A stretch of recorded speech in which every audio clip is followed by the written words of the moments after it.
मुझे तो ऐसा लगता है हमारा युवाओं का भविष्य खतरे में और फिर उसके बाद हमारा देश तो खतरे में अपने आप है। हम आर्मी का एग्जाम नहीं हो रहा, 2 साल हो गए हमारा फिजिकल मेडिकल क्लियर हुए। लोगों को रोजगार देना ही नहीं है युवा को, तो आप हाथ खड़े कर दीजिए कि हमारे पास कोई रोजगार नहीं है ना, हमारे पास 2 साल हो गए हमारा पेपर को नहीं कराते, फिजिकल मेडिकल हो लिया। फिजिकल मेडिकल हो रही है, मतलब परिवार के लोगों को लगा कि आपका बच्चा नौकरी लग चुका है। रोजगार स्वास्थ्य खतरे में है और उसके आगे फिर हमारा पूरा भारत का जो भविष्य है, युवा है, उनका भविष्य खतरे में है। अगर सरकार हमको उसी टाइम पे याद करती है जिस टाइम पे उनको वोट चाहिए, उसके बाद कभी सरकार ने आके देखा, कभी किसी से पूछा। आज देश का भविष्य रोड पे बैठा है। यूपीएससी वालों का, एसएससी वालों का दिल्ली मुखर्जी नगर में प्रोटेस्ट चल रहा था, अभी गवर्नमेंट ने उनको डिटेन कर लिया और उनका वो आंदोलन भी बंद कर दिया। मतलब ऐसे युवाओं की आवाज अब दबाने की कोशिश मत कीजिए। कुछ नहीं करती, सिर्फ झूठे वादे करती है, जुमलेबाजी करती है। ना तो आज तक किसी स्टूडेंट का कुछ किया, ना किसी किसान का कुछ किया। अगर इन्होंने किया है तो एक जातिवाद को बढ़ावा दिया, धर्म को बढ़ावा देकर उन्होंने आपसी फूट कर इतनी बड़ी बड़ी हाँकते हैं कि हमने स्मार्ट स्कूल बना दिए। अरे शिक्षक नहीं है, जब शिक्षक नहीं होंगे सरकारी स्कूलों में बच्चे कहाँ से जाएंगे? वो नहीं जाएंगे। 2 साल हो गए पेपर का चक्कर में, क्या था पैसे मांग सीख लिए। कितने तो पैसे 10,000 रुपये खर्चा आ जाए महीने। अंग्रेज के जमाने में नहीं जी रहे हैं, अंग्रेजों को निकाल दिया था। तो ये तो हमारा ही देश है, हमारी सरकार है, हमने इनको बनाया। के फैमिली से बिलोंग नहीं करते हम, ग्राउंड लेवल से एक मजदूर के बच्चे हैं। अपना एक टाइम अगर कम खाना भी खा ले कोई दिक्कत नहीं है, लेकिन फिर भी हम अपनी पढ़ाई करते हैं इस उम्मीद से कि कभी हमारी सरकारी नौकरी लगेगी। धर्मवाद का मुद्दा ये सरकार उठाती है, जनता कभी नहीं उठाती। मुस्लिम, सिख, ईसाई, दलित, गरीब, मजदूर, इनमें बांटने की कोशिश मत कीजिए। जातिवाद को खत्म नहीं करेगी ना, तब तक हिंदू कैसे भी धर्म खतरे में रहेंगे। हिंदू के बच्चे परेशान हैं, उनको तो रोजगार दीजिए। धर्म खान थोड़ी देगा, रोजगार देगा। नौकरी जरूरी है, धर्म से पेट नहीं भरने वाला, धर्म ही है। यहाँ हिंदू, मुस्लिम, सिख, ईसाई पहले भी रहते थे और अब भी ऐसे ही रहेंगे। और तो लघु सचिवालय हिसार के सामने है और लघु सचिवालय हिसार के सामने रोजाना कोई ना कोई यहाँ धरना प्रदर्शन करने आ जाता है। आज नौजवान यहाँ प्रदर्शन करने आए हैं जिनकी मांग है लंबे टाइम से कि रोजगार दिया जाए, पक्का रोजगार दिया जाए। ऐसे यहाँ नौजवान आए हैं जिन्होंने फौज का 2 साल पहले फिजिकल क्लियर कर लिया है, मेडिकल क्लियर कर लिया है, लेकिन उनका टेस्ट नहीं करवाया जा रहा ताकि वो उनकी ज्वाइनिंग हो सके।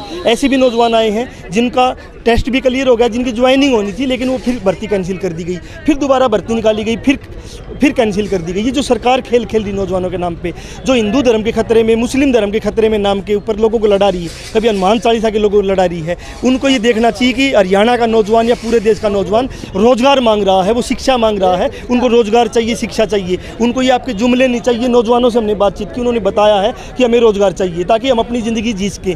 वो मजदूरों के बच्चे हैं, वो लाइब्रेरी में बैठते हो, किसानों के बच्चे हैं, इतना ज़्यादा खर्च करके वो पढ़ते हैं, लेकिन सरकार रोजगार नहीं दे रही। सरकार क्या बोल रही है कि हिंदू खतरे में है, सरकार बोल रही है कि फलाना खतरे में है, सरकार बोल रही है कश्मीर में ये हो गया। ये जुमलेबाजी सरकार बार बार बोल रही है, लेकिन नौजवान बोल रही है कि हमें रोजगार चाहिए।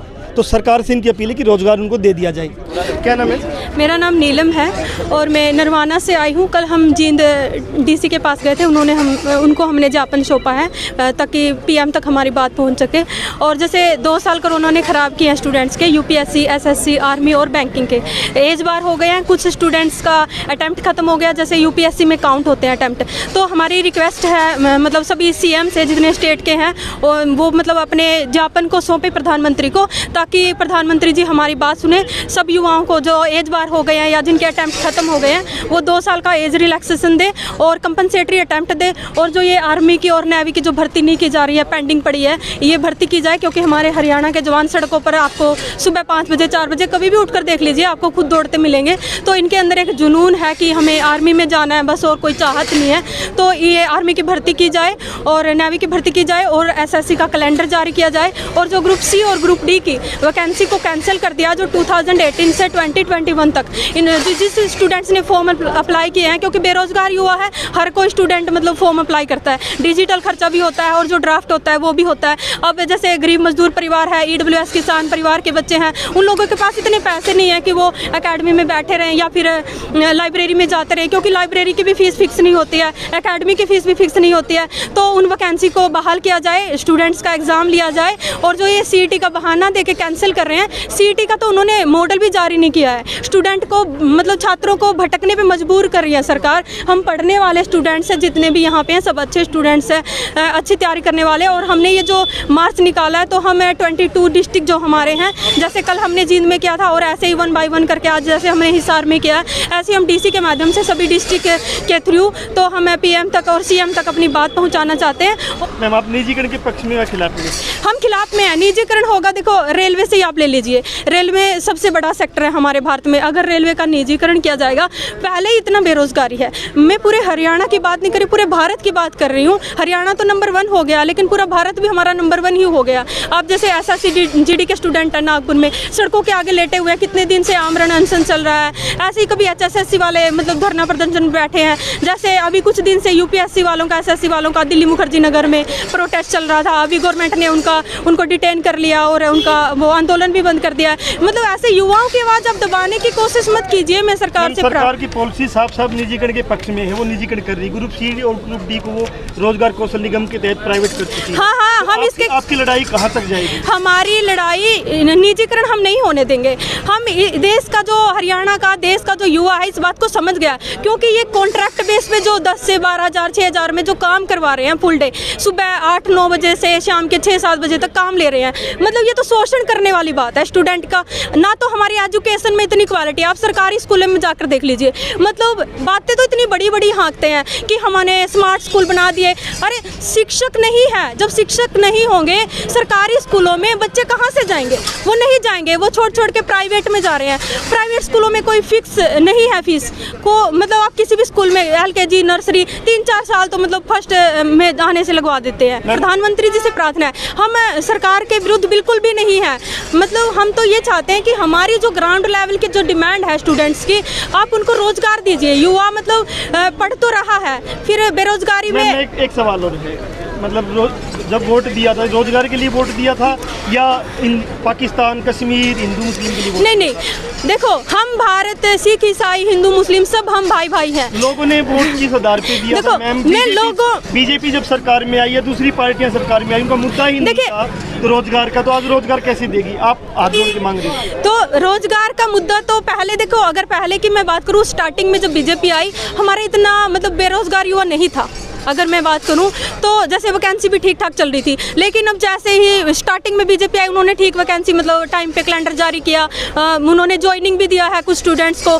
लेकिन जैसे ही सेकंड बार आई है बीजेपी, तो वहाँ से कहीं ना कहीं सिस्टम में प्रॉब्लम आ रही है कि जैसे पीजीटी संस्कृत ले लीजिए, 2015 में जिनका स्टेट क्वालिफाइड था उन लोगों ने अप्लाई किया, मैं भी उनमें थी, तो हमारा वेरिफिकेशन भी हो गया स्क्रीनिंग के बाद। हमें ज्वाइनिंग देना चाहिए था, ज्वाइनिंग ना देके वैकेंसी को कैंसिल कर दिया। फिर 2019 में इसी वैकेंसी को पीजीटी संस्कृत को री एडवर्टाइजमेंट किया गया। हमने फिर भी अप्लाई किया क्योंकि हमें रोजगार की ज़रूरत है। हम गरीब मजदूर परिवार के बच्चे हैं, EWS किसान के बच्चे हैं, हम का अंबानी के बच्चे हैं कि हमें बिजनेस करना है, इतने पैसे नहीं होते। तो उस वैकेंसी को भी कैंसिल कर दिया। अगर आप लोगों को रोजगार देना ही नहीं है युवा को, तो आप हाथ खड़े कर दीजिए कि हमारे पास कोई रोजगार नहीं है, ना हमारे पास कोई पॉलिसी है। मैम, सरकार हाथ खड़े कर चुकी है, साफ साफ मना कर चुकी है कि वो नया पद, एक मिनट मैम प्लीज सवाल सुन लीजिए, वो साफ साफ बोल चुकी है कि नया पद सर्जन नहीं करेंगे, नई पद नहीं भरेंगे। ग्रुप DC को वो प्राइवेट कर चुकी है। आपके मतलब क्यों नहीं समझ में आ रहा नौजवानों को? हाँ, हमें तो समझ में आ गया हमारा शोषण हो रहा है, लेकिन सरकार को समझना होगा हम शोषण सहन नहीं करेंगे। हम अंग्रेज के ज़माने में नहीं जी रहे हैं, अंग्रेजों को निकाल दिया था, तो ये तो हमारा ही देश है, हमारी सरकार है, हमने इनको बनाया है। इनको समझ में नहीं आता, ये राज शासन नहीं है कि कॉन्टिन्यूसली चलता रहेगा, ये जनता का शासन है, जनता ने आपको बनाया और इस बात को आपको समझना पड़ेगा। हम जितने ये बेरोजगार युवा खड़े हैं और भी हमारे जो माता पिता हैं मजदूरी करके हमें पढ़ा रहे हैं, वो हम उनकी सबकी आवाज़ हैं। आप ये मत सोचिए सिर्फ ये छात्र है, ये छात्रों के पीछे परिवार भी है उनका, क्योंकि परिवार ही हमें बनाता है, परिवार के मोरल वैल्यू आते हैं। और हम किसी अंबानी के फैमिली से बिलोंग नहीं करते, हम ग्राउंड लेवल से एक मजदूर के बच्चे हैं, ऐसे नहीं है कि हमें बहुत सारी एसी रूम प्रोवाइड है, हम वहाँ पे स्टडी करते हैं। हमें इतना मतलब पेट बांध के अपना एक टाइम अगर कम खाना भी खा ले कोई दिक्कत नहीं है, लेकिन फिर भी हम अपनी पढ़ाई करते हैं इस उम्मीद से कि कभी हमारी सरकारी नौकरी लगेगी, हम और हमारा परिवार खुशहाल जी पाएगा। लेकिन वो सरकार हमें दे नहीं रही है और इसलिए हमें सड़कों पर उतरना पड़ेगा। संगठन का नाम क्या है? हमारा कोई संगठन नहीं है, हम छात्र हैं, हम सब मतलब group C, D, army, navy, शिक्षक भर्ती सब इन्हीं के लिए मतलब तैयारी करने वाले स्टूडेंट है। पॉलिटिकल स्टंट बिल्कुल भी नहीं है, ना हमारे पीछे कोई पॉलिटिकल पार्टी स्पेसिफिक। संगठन बनाना पॉलिटिकल स्टंट होता है आपकी नज़र में? मतलब गवर्नमेंट हम तो नहीं मानते हैं क्योंकि स्टूडेंट संगठन बहुत सारे हैं और अभी तक हमने ज्वाइन नहीं किया है। लेकिन अगर गवर्नमेंट बात नहीं सुनेगी, संगठित तो करना पड़ेगा। जब तक हम पूरे भारत के, पूरे हरियाणा के स्टूडेंट एक नहीं होंगे, अकेला इंसान कुछ नहीं कर सकता। अकेली मैं भी नहीं कर सकती, अकेले आप सब भी नहीं कर सकते, ये सब जानते हैं। तो हमें एक तो होना पड़ेगा और छात्र एकता तो है ही। हिंदू, मुस्लिम, सिख, ईसाई, दलित, गरीब, मजदूर, इनमें बांटने की कोशिश मत कीजिए। अरे हिंदू के बच्चे परेशान हैं, उनको तो रोजगार दीजिए। मुसलमानों की छोड़िए आप, कोई दिक्कत नहीं है, लेकिन मुसलमान भी हमारे भाई हैं, हमारे बिल्कुल बगल में मुसलमान रहते हैं। हमारी तो कभी लड़ाई नहीं हुई, कभी भी लड़ाई नहीं हुई। आप बैकग्राउंड चेक कर लीजिए, मुसलमानों से ऐसे रहते हैं जैसे हिंदू होते हैं और वो भी हमारे धर्म को मतलब आदर करते हैं, हम भी अपने धर्म का आदर करते हैं। मतलब एक रोजगार की तो उनको भी जरूरत है, आपको भी? हाँ बिल्कुल जरूरत है। हिंदू, मुस्लिम, सिख, ईसाई सबको रोजगार की जरूरत है और दलित, गरीब, मजदूर, EWS किसान, जिनके भी बच्चे काम कर रहे हैं, सबको जरूरत है। क्या मानते हो, धर्म जरूरी है, नौकरी जरूरी है? नौकरी जरूरी है, धर्म से पेट नहीं भरने वाला। धर्म का सब, हमारा जो भारत है वो धर्मनिरपेक्ष राष्ट्र है। हमारे भारत का कोई धर्म नहीं है। यहाँ हिंदू, मुस्लिम, सिख, ईसाई पहले भी रहते थे और अब भी ऐसे ही रहेंगे और हमेशा जो सदियों से सबकी परंपरा चल रही है वो सब अपने अपने तरीके से मनाते रहे। इसमें सरकार का क्या रोल है? धर्म का कोई रोल है ही नहीं है। अब पेट से अगर भूखे हैं, कोई हमें बोलो हिंदू धर्म के मंत्र बोले, मंत्र भी नहीं बोलेंगे हमसे तो पूजा पाठ आरती नहीं हो पाएगी, क्योंकि सबसे पहले पेट पूजा, उसके बाद काम दूजा। आप रोजगार दीजिए पहले। मतलब आप ये कह रहे हैं सीधा सीधा धर्म से पेट नहीं भरेगा, रोजगार दीजिए। हाँ बिल्कुल रोजगार दीजिए। तो नौजवानों को सरकार धर्म के नाम पे बरगला के ताकि वो रोजगार मांगे ना, ऐसा करना चाहती होगी? नहीं, मैं हरियाणा में तो ऐसा कुछ नहीं देख पा रही हूँ कि धर्म के नाम पे राजनीति नहीं हो रही है। हरियाणा में हांसी के अंदर चार कुतुब के पास हनुमान चालीसा पढ़ी गई है, एक विवाद करने की कोशिश की गई। देखो, भिवानी के अंदर एक मजार को उखाड़ के वहाँ हनुमान की मूर्ति रख दी गई, तो ये कहीं ना कहीं विवाद। ये मैं इसको ऐसा मानती हूँ, जो ना तो हिंदू धर्म के होते हैं ऐसे लोग, ना मुस्लिम धर्म के होते हैं, क्योंकि जो सच्चा धर्म को मानने वाले लोग होते हैं, अगर हम चाहते हैं कोई हमारे धर्म की रिस्पेक्ट करे तो हमारा फर्ज बनता है हम दूसरे धर्मों की भी रिस्पेक्ट करें।